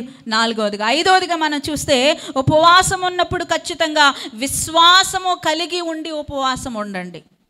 Don't lakh faith. Faith అనేది ఖచ్చితంగా ఉపవాసం ఉన్నప్పుడు మనందరిలో ఉండి తీరాలి. దేవునికి స్తోత్రం. మత్తయి సువార్త 21వ అధ్యాయం 22వ వచనం చదువుదాం ఒకసారి. మత్తయి సువార్త 21వ అధ్యాయం 22వ వచనం. మరియు మీరు ప్రార్థన చేయనప్పుడు వేటిని అడుగుదురు అవి దొరికినవని నమ్మిన ఎడల మీరు వాటినన్నిటినీ పొందుదురని వారితో చెప్పెను. దేవునికి స్తోత్రం. మీరు ప్రార్థన చేయనప్పుడు వేటిని అడుగుదురో అవి దొరికినవని నమ్మిన ఎడల మీరు వాటన్నిటినీ మీరు ప్రార్థన చేయాలని నిర్ణయించుకున్నారు, ఉపవాస ప్రార్థన. అయితే అది మీకు దొరికింది, మీరు పొందుకున్నారు అని నమ్మకంతో మీరు ప్రార్థన చేయడం ప్రారంభించండి. హల్లెలూయా. ముందే చెప్పాను కదా, నేను ఉపవాసం ఉండి ప్రార్థన చేస్తున్నాను, దేవుడు చేస్తాడో చేయడో చూద్దాంలే, ఒక రాయి వేద్దాంలే చీకట్లో, ఒక రాయి వేద్దాం చీకట్లో, ఒక బాణం వేద్దాం అయితే అవుతుంది, లేకపోతే లేదులే అన్నట్టుగా అలా ఉండొద్దు. దేవునికి స్తోత్రం. హల్లెలూయా, హల్లెలూయా, హల్లెలూయా. కాబట్టి ప్రియ దేవుని బిడ్డలారా, విశ్వాసముతో ఖచ్చితంగా నేను ఈ యొక్క పూట ఉపవాస ప్రార్థన, లేక నీ సమస్యను బట్టి చిన్నదైతే ఒక పూట, లేక ఇన్ని రోజులు 3 రోజులు 7 రోజులు నేను ఇన్ని రోజులు ప్రతిష్ఠించుకున్నాను, నేను ప్రార్థన చేస్తున్నాను, లేక మీ ఇంటి దగ్గర ఉపవాస సహవాస ప్రార్థన కూడికలు పెట్టుకోండి. నేను మీకు చాలాసార్లు చెప్పినట్టే ఉన్నాను. ఇంతకుముందు నేను ఎక్కువగా ఇలాంటి ప్రార్థనలు, అప్పుడు ఎక్కువ టైం ఉండేది కాబట్టి ఇలాంటి ప్రార్థనలు ఎక్కువ నడిపించేదాన్ని. ఒక ఇంట్లో ఏదైనా ఒక సమస్య ఉన్నప్పుడు ఖచ్చితంగా 3 రోజులని 7 రోజులని ఖచ్చితంగా ఇంట్లో అందరం కలిసి ఉపవాసం ఉండి ప్రార్థన చేసేవాళ్ళం. దేవునికి స్తోత్రం. హల్లెలూయా. అలాగా కొంతమంది విశ్వాసులను పిలిపించుకోండి, లేకపోతే మీ కుటుంబ సభ్యులే కూర్చొని విశ్వాసముతో కొన్ని రోజులు ప్రతిష్ఠించుకొని ఆ సమస్య నిమిత్తమే ప్రార్థన చేయండి. హల్లెలూయా, హల్లెలూయా, హల్లెలూయా. యుద్ధం చేస్తున్నట్లుగా మీరు ప్రార్థన చేయాలి. ఏదో అలా టప్పగా చేయమన్నారు కదా అని ఆ రాసుకున్న అంశాలు ప్రతిసారి చదివేసి, అంశాలు రాసుకుంటాం కదా, ప్రతిసారి చదివేసి ఇదిగోండి ప్రభు చేశాను తీసుకోండి ఇవ్వండి, ఇలా కాదు. యుద్ధం చేస్తున్నప్పుడు ఎలా చేస్తారు? యుద్ధం చేస్తున్నప్పుడు ఓడిపోవాలని యుద్ధం చేస్తారా? ఏమండి, చచ్చిపోవాలని యుద్ధం చేస్తారా? ఎలా యుద్ధం చేస్తారు? ఏమైనా సరే నెగ్గాలి, ఏమైనా సరే విజయం సాధించాలి అనేటువంటి ఒక నమ్మకంతో యుద్ధం చేస్తారు కదా. అలాగే ఈసారి నేను ఉపవాసం ఉండి ప్రార్థన చేస్తున్నాను, ఏమైనా సరే నేను గెలవాలి, ఏమైనా సరే నాకు విజయం రావాలి, ఏమైనా సరే నేను పొందుకోవాలి అని నమ్మకంతో విశ్వాసంతో మీరు ఉపవాసం ఉండి దేవుని సన్నిధిలో పెనుగులాడండి. దేవునికి స్తోత్రం. హల్లెలూయా. పట్టుదల విడిచిపెట్టద్దు. ఒక ఆయన పట్టుదలగా ప్రార్థన చేశాడు బైబిల్లో. ఎవరైనా? యాకోబు గారు. ఎవరండి? యాకోబు గారు పట్టుదలగా రాత్రంతా కూడా వదలను, నువ్వు నన్ను ఆశీర్వదించితేనే కానీ వదలను. ఏది పట్టుదల, ఏది విశ్వాసం, ఏది నమ్మకం? ఏదో 2 నిమిషాలు అలా మోకాళ్ళు వేసేసి 2 చేతులు పైకెట్టేసి ఆ స్తోత్రం నాయన స్తుతులు తండ్రి అని చెప్పేస్తే వచ్చేస్తాయి ఆశీర్వాదాలు? రావు. ఖచ్చితంగా నువ్వు ఉపవాస దినాన్ని ప్రతిష్ఠించుకో. ఖచ్చితంగా దేవుని సన్నిధిలో కన్నీరు కార్చు. దేవుని సన్నిధిలో నీ శరీరాన్ని నలగొట్టుకో. నీ మోకాలు నలగొట్టు, నీ శరీరాన్ని నలగొట్టు, నీ ఆత్మను నలగొట్టు. ఒకవేళ ఏదైనా దేవునికి విరోధమైన అపరాధాలు, పాపాలు నీలో ఉన్నాయేమో, ఆ కార్యం జరగకుండా దోషాలు, పాపాలు వెంటాడుతున్నాయేమో, అవి తొలగించమని ప్రభు సన్నిధిలో కన్నీరు కార్చు. ప్రభువా, ఏ పాపమైనా, నేను చేస్తున్న పాపమే నాకు అడ్డుగా నిలబడుతుందేమో. ఎందుకంటే దావీదు కూడా 7 రోజులు ఉపవాసం ఉండి ప్రార్థన చేశాడు కదండి. తన కుమారుడు జబ్బుతో ఉన్నప్పుడు మరి ప్రార్థన చేశాడు. 7 రోజులు ఉపవాసం ఉండి ప్రార్థన చేశాడు. కానీ 7 రోజుల యొక్క ఉపవాస ప్రార్థనలకి ప్రతిఫలం వచ్చిందా? రాలేదు. 7 రోజులు ఉపవాసం ఉండి ప్రార్థన చేసినా కొడుకు చచ్చిపోయాడు. కారణం ఏంటి? అతనిలో ఏముంది? పాపం ఉంది. పాపము ద్వారా ఆ శోధన వచ్చింది కాబట్టి శోధన జయించలేకపోయాడు. కాబట్టి ముందుగానే శోధన పాపం వలన వచ్చిందేమో, నా అపరాధమే, నా పాపమే, నా అతిక్రమం వలననే ఈ సమస్యలేమో, ఈ శోధనలేమో అని తెలుసుకొని, గ్రహించుకొని, ప్రభువా నా అతిక్రమాన్ని, నా పాపాన్ని క్షమించు అని గట్టిగా దేవుని సన్నిధిలో ప్రార్థన చేయి. పాపములను ఒప్పుకో. ప్రభువా, ఇక నుంచి నేను ఆ పాపం చేయను అని దేవుని సన్నిధిలో ఒక నిబంధన చేసుకో. దేవునితో ఒక ఒప్పందం చేసుకో. దేవా, నేను ఆ పాపం ఇక చేయనయ్యా, అటువైపు నేను ఇక పోనయ్యా, ఆ పాపం నేను చేయను తండ్రి అని దేవుని సన్నిధిలో ఒక ఒప్పందం చేసుకొని ఉపవాసం ఉండి ప్రార్థన చేయి. ప్రార్థన చేయకే పొందుకోలేకపోతున్నాం. ప్రార్థన చేయకే పొందుకోలేకపోతున్నావు. ఆ సమస్య నుంచి ప్రార్థన చేయలేకే, ఉపవాసం ఉండి కన్నీరు కార్చలేకే కొంతమంది నోట నుంచి ఇదివరకు అండి నేను అలా కూడా మింగకుండా ఉపవాసం చేసేదాన్ని. చాలామంది చెప్తారు నాకు. అంటే నా ఉమ్ము కూడా నేను మింగకుండా ఉపవాసం చేసిన రోజులు ఉన్నాయండి అని చెప్తారు. ఏవండి, ఆ రోజులు మళ్ళీ రావా? హల్లెలూయా. ఆ రోజులు మళ్ళీ తెచ్చుకో. ఆ రోజులు మళ్ళీ రాని. హల్లెలూయా, హల్లెలూయా. మరీ దారుణంగానండి, మరి ఉమ్ము కూడా మింగకుండా ఉపవాసం అలా చేయమని నేనైతే చెప్పనండి. ఉపవాసం ఉండండి, కానీ కొన్ని ప్రికాషన్స్ తీసుకోండి ఉపవాసం అనేవాడు. ఎందుకంటే సడన్గా ప్రతిరోజు పొద్దున్న, మధ్యాహ్నం, సాయంత్రం మన బాడీలోనికి ఎన్నో ఐటమ్స్ పంపిస్తూ ఒక పూట సడన్గా బంద్ చేసేస్తే మీకు తెలియదండి ఎంత తేడా జరిగిపోతుందో. చాలా తేడా జరిగిపోతుంది. ఎంత తేడా జరిగిపోతుందంటే ప్రతిరోజు కంటే ఆ పూట ఇంకెక్కువ ఆకలేసేస్తుంది. చాలా ఎక్కువ ఆకలేసేస్తుంది. చాలా ఇలా కనపడుతుంది కానీ దేహం, ఈ శరీరం మామూలుగా అనుకుంటున్నారా? చాలా తేడా పెట్టేస్తుంది, చాలా తేడా చూపించేస్తుంది. కాబట్టి కొన్ని ప్రికాషన్స్ తీసుకుంటూ ఉపవాసం ఉండండి. మరి దారుణంగా మీ ఆరోగ్యాన్ని పాడు చేసుకునే విధంగా అయితే ఉపవాసాలు ఉండకండి. ముఖ్యంగా బలహీనులు ఎవరైనా ఉన్నారనుకోండి, ప్రెగ్నెంట్ లేడీస్ ఉన్నారు, బాలింతలు ఉన్నారు, మెడికేషన్ తీసుకునే వాళ్ళు ఉంటారు, వాళ్ళు ఉపవాసాల జోలికి వెళ్ళకండి, ప్రార్థన చేయండి. దేవునికి స్తోత్రం. ప్రెగ్నెంట్ లేడీ ఉంటారు, బాలింతలు ఉంటారు, పాలిచ్చే తల్లులు ఉంటారు, మెడికేషన్ తీసుకుంటారంటే కొన్ని దీర్ఘకాలిక వ్యాధులకి ఎప్పుడు పడతానే ఉండాలి. అది తీసుకునే వాళ్ళు కొంచెం ఆ పిల్ల అందులో పడితేనే కానీ ఆ బాడీ కొంచెం సెటరేట్ అవ్వదు. ఆ పిల్ల వేసుకునే వాళ్ళు, దీర్ఘకాలిక వ్యాధులతో బాధపడేవారు, మెడికేషన్ తీసుకునేటువంటి వారు ఉపవాసాలు కొంచెం దూరంగా ఉండడమే మంచిది. మిగతా వాళ్ళైతే చాలా ధైర్యంగా, మేము అసలు రోజులో ఒక్క పూట కూడా అసలు ఏ బిల్ల వేసుకోమండి అని వారు చేయిపోయికి ఎత్తండి. దేవునికి స్తోత్రం. హల్లెలూయా. మీరు ధైర్యంగా ఉండొచ్చమ్మా. దేవునికి స్తోత్రం. హల్లెలూయా, హల్లెలూయా. కొంతమందికి గ్యాస్ గోడు పడాలి, బీపీ గోడు పడాలి, షుగర్ గోడు పడాలి, థైరాయిడ్ గోడు పడాలి. ఇలా రోజులో ఒక 5-6 ఈజీగా మాత్రలు ఉంటాయి. అలాంటి వాళ్ళు కొంచెం ప్రికాషన్స్తో ఉండొచ్చు, కానీ జాగ్రత్తలు తీసుకుంటూ ఉపవాసం ఉండండి. అయితే ప్రెగ్నెంట్ లేడీస్, బాలింతలు, పాలిచ్చే తల్లులు వీళ్ళైతే ఖచ్చితంగా ఉపవాసాలు చేయొద్దు. దేవునికి స్తోత్రం. హల్లెలూయా, హల్లెలూయా, హల్లెలూయా. అలాగే ఉపవాసం ఉన్నప్పుడు కొంచెం వాటర్, మంచినీళ్ళు అయితే తీసుకోమని నేను చెప్తాను. ఉపవాసం ఉన్నప్పుడు ఖచ్చితంగా మరి అలాగా మంచినీళ్ళు కూడా తాగకుండా మీరు ఉండగలిగితే మంచిదే, ఉండగలిగితే వెల్ అండ్ గుడ్, చాలా మంచిది. కానీ ఏమవుతుందంటే నేను చెప్పాను కదా, ఈ శరీరము మామూలుది కాదండి. ఆకలి మొదలవుతుంది, ఏదో తినాలి. ముఖ్యంగా ఉపవాసం ఉన్న రోజున షుగర్స్ జోలికి పోవద్దు, స్వీట్స్ జోలికి పోవద్దు. ఎందుకంటే ఆ స్వీట్, షుగర్స్ అనేవి క్రేవింగ్స్ ఎక్కువ, ఆకలిని ఎక్కువ పుట్టేటువంటి లక్షణాలు ఎక్కువ ఉంటాయి స్వీట్స్కి.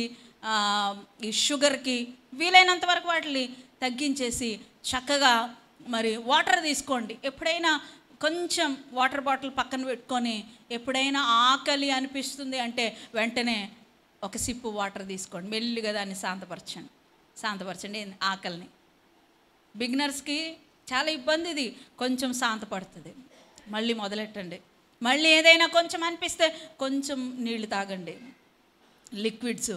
అలాగే ఒకసారి ఎవరో మరి లిక్విడ్స్ తాగాలన్నారు కదా అని చెప్పేసి చక్కగా బిందులు పెరుగు ఏంటిది లస్సీలు చేసుకొని తాగేస్తూ ఉంటారు. లిక్విడ్స్ అన్నాం కదా అని చెప్పేసి చక్కగా బాదాము జీడిపప్పులు డ్రింక్లా చేసుకొని, ఆల్ డ్రై ఫ్రూట్స్ డ్రింక్లా చేసుకొని తాగమని కాదు. లిక్విడ్స్ అంటే కొంచెం మంచినీళ్ళు, లేకపోతే కొంచెం కొబ్బరి నీళ్ళు, అలాంటివి అనమాట. కొబ్బరి నీళ్ళు, కొంచెం మంచినీళ్ళు, అలాంటివి తీసుకుంటూ మీ శరీరాన్ని చక్కగా ఉపవాసం వైపునకు ప్రాక్టీస్ చేయించండి. దేవునికి స్తోత్రం. మీరు ప్రాక్టీస్ అయిపోతే ఈ మంచినీళ్ళు అక్కర్లేదు, కొబ్బరి నీళ్ళు అక్కర్లేదు, ఏం అక్కర్లేదు అసలు. అలా మీ బాడీ స్టెబిలిటీగా ఒక పూట కాదు 2 పూటలైనా 4 పూటలైనా ఉండిపోతానని కొంతమంది ఉంటారు. ఏముండదు వాళ్ళకి, షివరింగ్ కూడా రాదు, ఏమి రాదు, ఏమీ అనిపించదు వాళ్ళకి, ఎంతో ఎనర్జెటిక్గా ఉంటారు. అలా ఉంటే మంచిదే. కానీ కొంతమంది బలహీనులు ఉంటారు కదా, వాళ్ళ గురించి నేను చెప్తున్నాను. కొంచెం మంచినీళ్ళు అయితే పుచ్చుకోండి. దేవునికి స్తోత్రం. హల్లెలూయా, హల్లెలూయా. ఆ ఉపవాసం ఉన్న రోజున ఎక్కువ పనులు ఏం పెట్టుకోవద్దు, తక్కువ పనులు పెట్టుకోండి. శ్రమ ఎక్కువ తీసుకోవద్దు, ఎక్కువ ఇంటి భారం అదంతా కూడా వీలైనంత వరకు తగ్గించుకొని, చెప్తున్నాను కదా, విశ్వాసంతో ఎక్కువ ప్రార్థన చేయడానికి మరి ఉపవాసంలో గడపడానికి ప్రయత్నించండి. దేవునికి స్తోత్రం. హల్లెలూయా, హల్లెలూయా. శరీరంలో కొన్ని మార్పులు వస్తూ ఉంటాయి ఉపవాసం ఉన్నప్పుడు. సడన్గా కళ్ళు తిరగడం, నీరసం రావడం, తుళ్ళి పడిపోవడం, షివరింగ్ అయిపోవడం, ఇవన్నీ కూడా ఎప్పటికప్పుడు గమనించుకుని, మరీ మొండిగా నేను దేవుడు అప్పటి నుంచి పైనుంచి దిగి వచ్చి నీకేం చేయలేడు కదా, నీ ఆరోగ్యాన్ని నువ్వు చూసుకుంటూనే ఉపవాసం ఉండు. దేవునికి స్తోత్రం. షివరింగ్ వస్తుంది, కొంచెం వాటర్ తీసుకో, మెల్లిగా ఎసిడిటీ ఏదైనా మొదలవుతుంది, వాటర్ తీసుకో. మరీ అలాగా కఠినంగా దేవుడేమి కఠినాత్ముడు కాదండి. దేవునికి స్తోత్రం. హల్లెలూయా. మార్పులు గమనించుకో. కొంతమందికి ఇవాళ రేపు అందరూ ఎనిమికే. ఈ రోజున ముఖ్యంగా పురుషులను పక్కన పెడితే స్త్రీలలో ఎంతమందికి ఎక్కువ హెచ్బి కౌంట్ ఉంది? ఎంతమంది అడిగితే అందరికీ 4, 5, 6 కనపడతాయి. 10 అబవ్ ఉండాలి హెచ్బి. దేవునికి స్తోత్రం. హల్లెలూయా. 10 గ్రామ్స్కి పైన ఉండాలి ఖచ్చితంగా. ఇలాంటి ఎనిమిక్ పేషెంట్స్ ఉంటారు, రక్తహీనత కలిగినటువంటి వాళ్ళు ఉంటారు. కొంతమంది పురుషుల్లో కూడా మనకు కనపడుతూ ఉంటారు రక్తహీనత. ఎంత అంటే నాకు 5 గ్రాములండి, 6 గ్రాములు, నీరసం వచ్చేస్తుంది. శరీరం అంతా బ్లడ్, ప్రతి ఆర్గన్కి బ్లడ్ వెళ్ళాలండి, ప్రతి అవయవానికి బ్లడ్ వెళ్ళాలి. ఆ తర్వాత హెయిర్కి వెళ్తుంది. కొంతమందికి ఈ హెయిర్ ఫాల్ ఎందుకో తెలుసా? ఎక్కువ శాతం ఎనిమిక్గా ఉండడం వల్లనే. దేవునికి స్తోత్రం. హల్లెలూయా. కాబట్టి ఉపవాసం ఉన్నప్పుడు ఇలాంటి ఎనిమిక్ పేషెంట్స్ ఎవరైతే ఉన్నారో, రక్తహీనులు ఎవరైతే ఉన్నారో, వాళ్ళకి ఊరికినే షివరింగ్ వచ్చేస్తుంది, ఊరికినే నీరసం వస్తుంది. జాగ్రత్తగా కనిపెట్టుకుంటూ నువ్వు ఎంతవరకు ఉండగలవో అంతవరకే. మరలా నీ ఆరోగ్యాన్ని పాడు చేసేసుకొని హాస్పిటల్ పాలవ్వద్దు. ఎంతవరకు ఉండగలవో అంతవరకే. దేవునికి స్తోత్రం. హల్లెలూయా, హల్లెలూయా.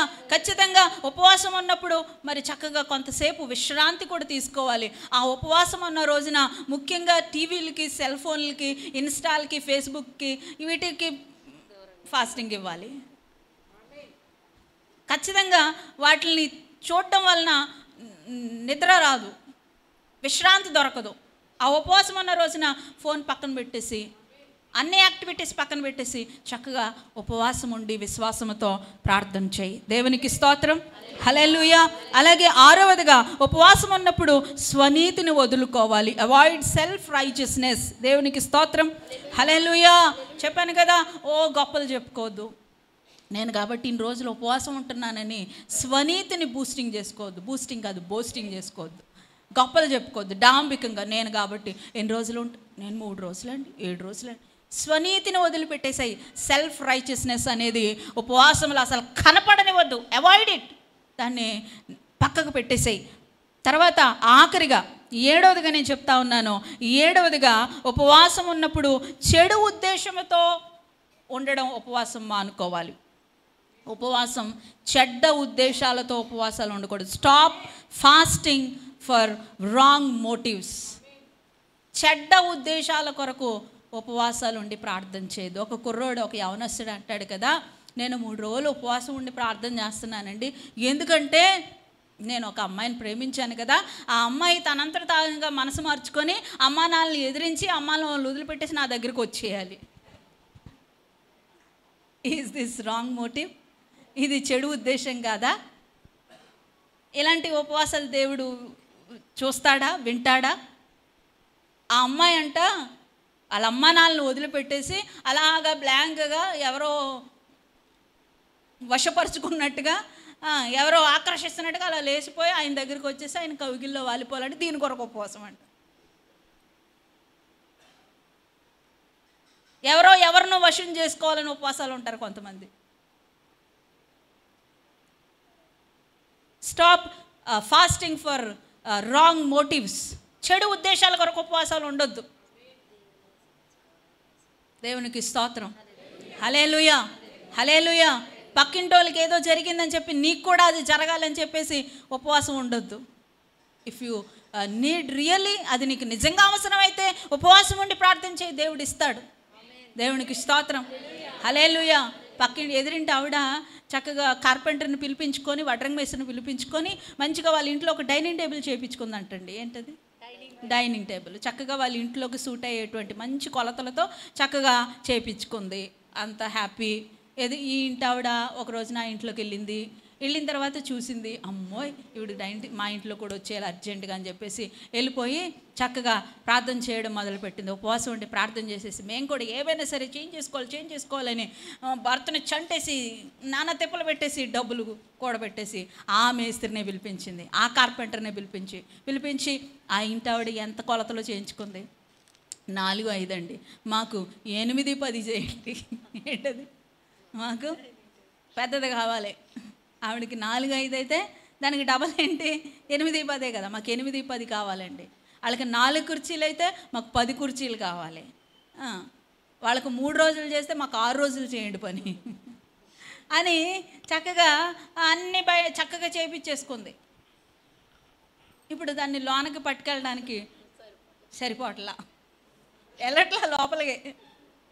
ఆయన గారు చక్కగా 8-10తో 10 కుర్చీలతో కూడినటువంటి మంచి డైనింగ్ టేబుల్, చాలా చక్కగా డైనింగ్ టేబుల్ మంచి నీట్ ఫినిష్తో డైనింగ్ టేబుల్ చేసి ఇప్పుడు లోన్ పెట్టుకోండి అమ్మ అంటే వెళ్ళట్లేదు ఆ డోర్లో నుంచి.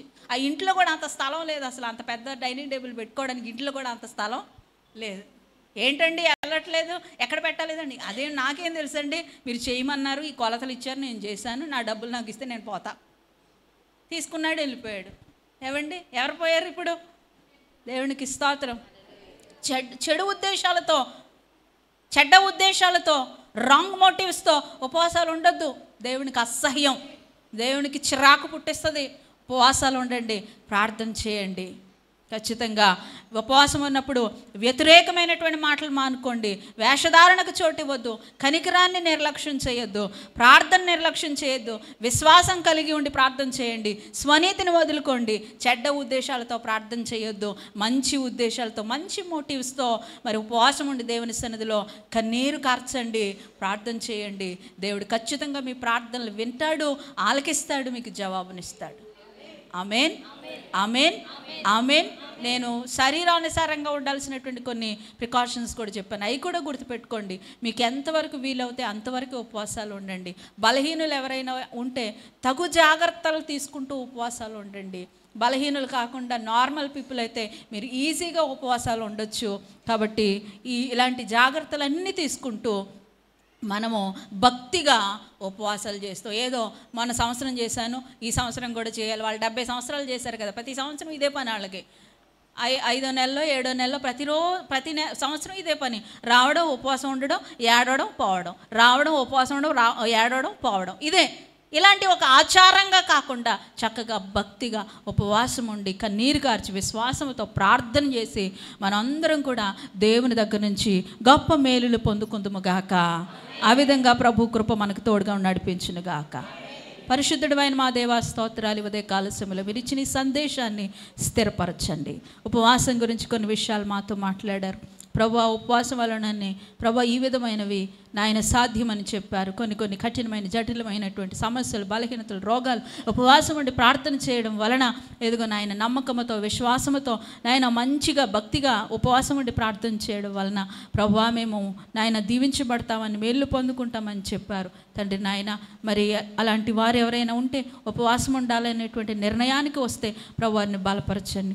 ఉపవాస దినాలు సలిపి ఉపవాస దినాలు ప్రతిష్ఠించుకొని ప్రార్థించడానికి సహాయం చేయమని, మేలులు పొందుకోవడానికి కూడా కృప దయచేయమని యేసు నామములో ప్రార్థిస్తున్నాము తండ్రి. ఆమేన్. అందరికీ వందనాలండి. దయచేసి గమనించండి, మనకి సెప్టెంబర్ 30, అక్టోబర్ 1, 2 తారీఖుల్లో ఉపవాస